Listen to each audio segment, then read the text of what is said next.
Monsieur le représentant, résident de l'UNESCO en Haïti, Monsieur l'ambassadeur de Taïwan en Haïti, Monsieur le directeur du cabinet du ministère de la Jeunesse, des Sports et de l'Action civique, Monsieur le directeur départemental adjoint du ministère de l'Éducation nationale et de la formation professionnelle,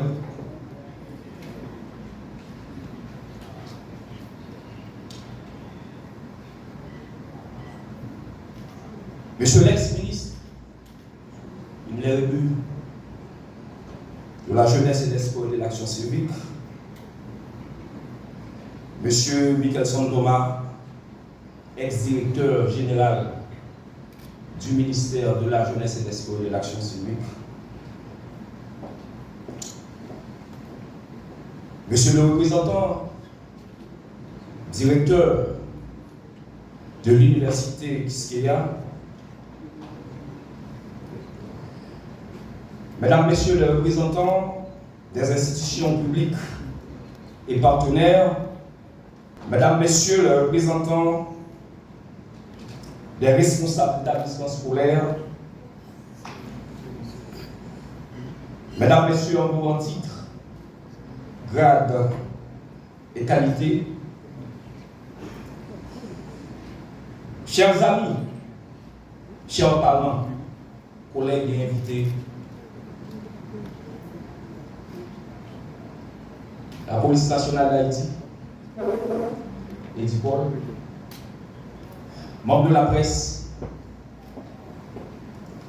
chers jeunes, récipiendaires, mesdames et messieurs, c'est avec une émotion teintée d'honneur et d'espoir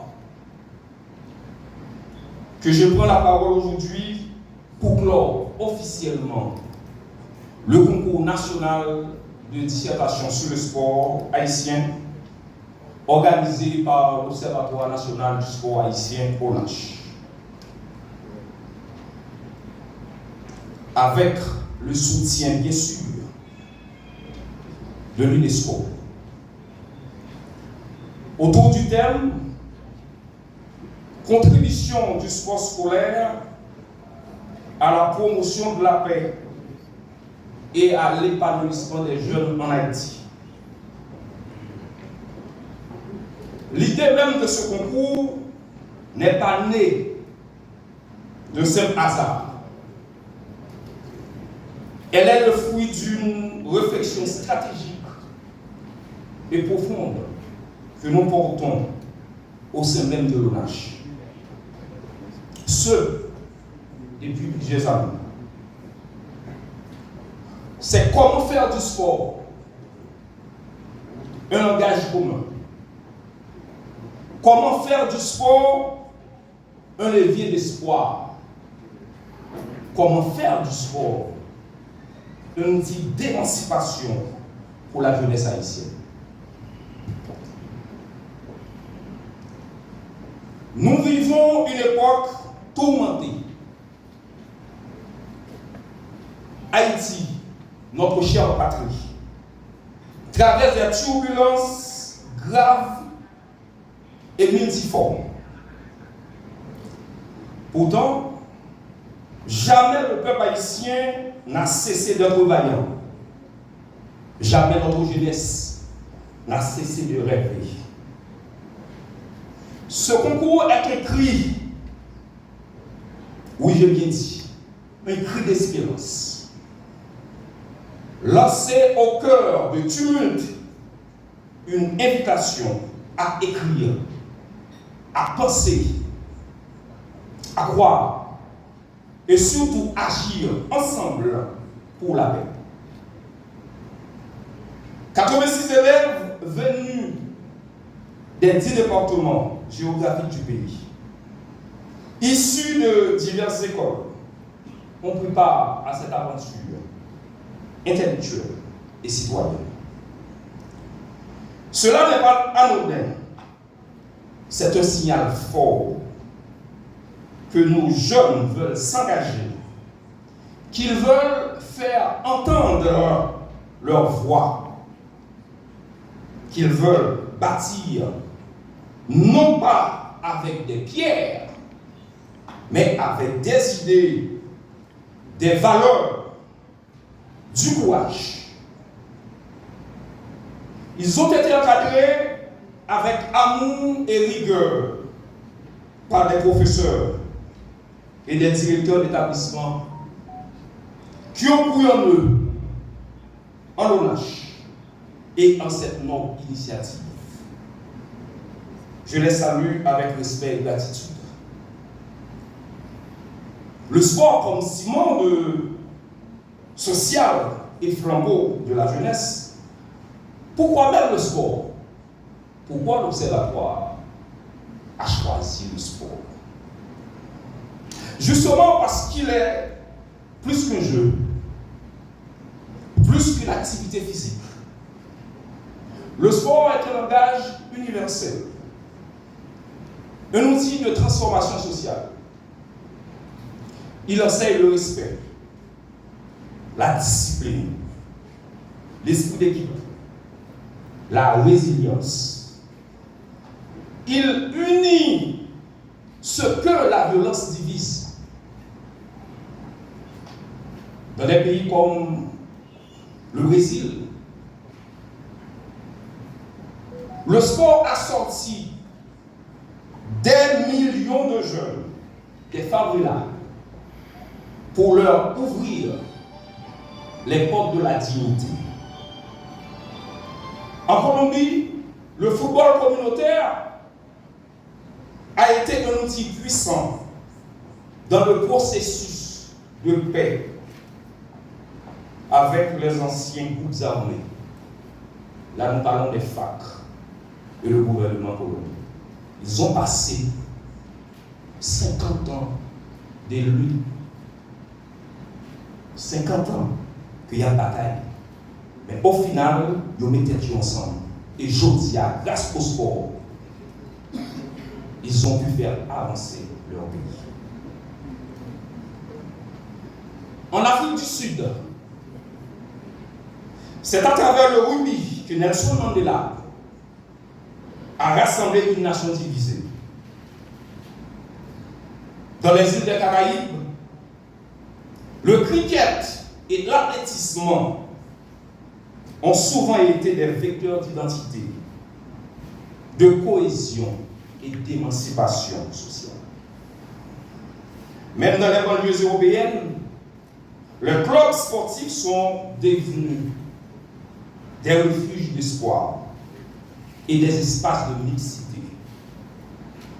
Et pourquoi pas Haïti? Et pourquoi pas en Haïti? Pourquoi ne pas faire du sport scolaire une matrice d'intégration, une école de citoyenneté? Oui, nous pouvons et nous devons le faire. Ce concours est plus qu'un événement ponctuel. Il s'inscrit dans un idéal républicain, celui de mobiliser tous les fils et filles d'Haïti autour d'un projet commun. Ce projet, c'est la reconstruction morale et civique du pays. Ce projet, c'est de croire que l'avenir de notre nation se joue dans les salles de classe, sur le terrain de sport, dans les bibliothèques et dans chaque cœur jeune animé par l'amour de la patrie. Car il faut le dire haut et fort, la jeunesse haïtienne est notre plus grande richesse. Mais pour qu'elle s'épanouisse, nous devons tous, dirigeants, familles, citoyens, repenser la responsabilité sociale, réinvestir nos rôles, recréer les ponts de dialogue et de la solidarité. Je veux, du fond du cœur, remercier les membres du jury, Monsieur Marimo, jusqu'à terre, Maître Ronald, Maître Antoine, Obed Boutus de l'UNESCO, Monsieur Messiaen. Les établissements scolaires qui ont accepté également de participer et de nous faire confiance. Par leur engagement, ils démontrent qu'ils restent des véritables pionniers de talent et de citoyens responsables. Les jeunes participants qui ont prouvé par leur plume que la jeunesse haïtienne pense, s'exprime et aspire à la paix. Vous avez su transformer vos mots en ton espoir. Vous incarnez déjà l'intelligence engagée dont Haïti a tant besoin. Les lauréats, ne vous arrêtez pas là. Vous êtes des flambeaux. Restez debout. Continuez à être lumière dans l'obscurité et vecteur de changement pour votre génération et les suivantes. Le ministère de la Jeunesse et des Sports et de l'Action civique, fidèle à sa mission de promotion du potentiel des jeunes, qui a soutenu cette initiative avec une vision claire, faire du sport un levier de transformation sociale. Le ministère de l'Éducation nationale et de la formation professionnelle, dont l'implication témoigne de sa conviction profonde que l'éducation est indissociable de l'éveil civique et moral de notre jeunesse. L'UNESCO,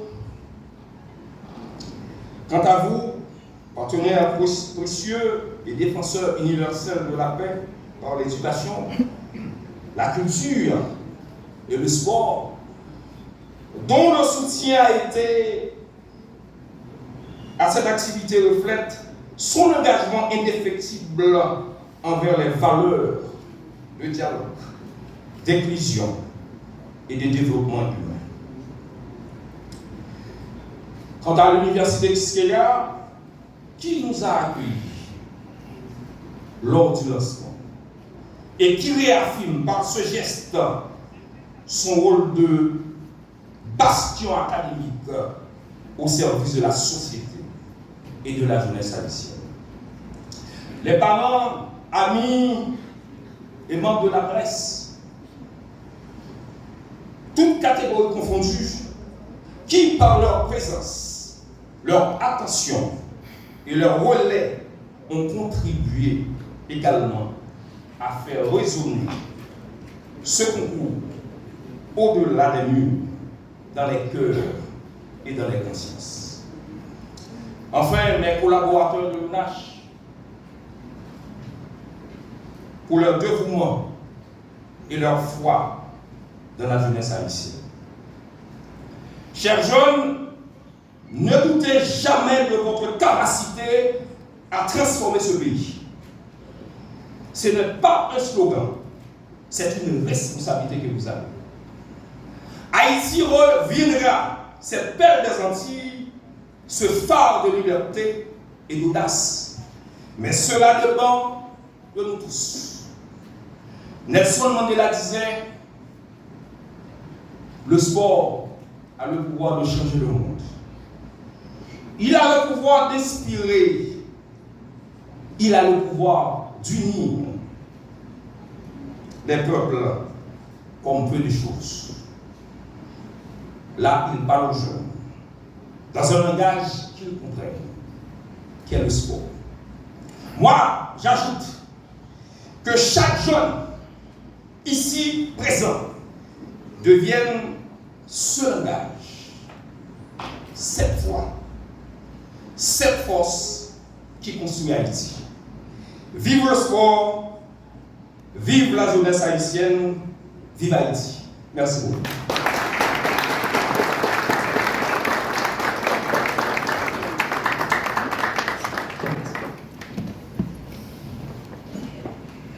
un discours émouvant, retraçant justement l'importance du sport, mais surtout son pouvoir et sa capacité de transformer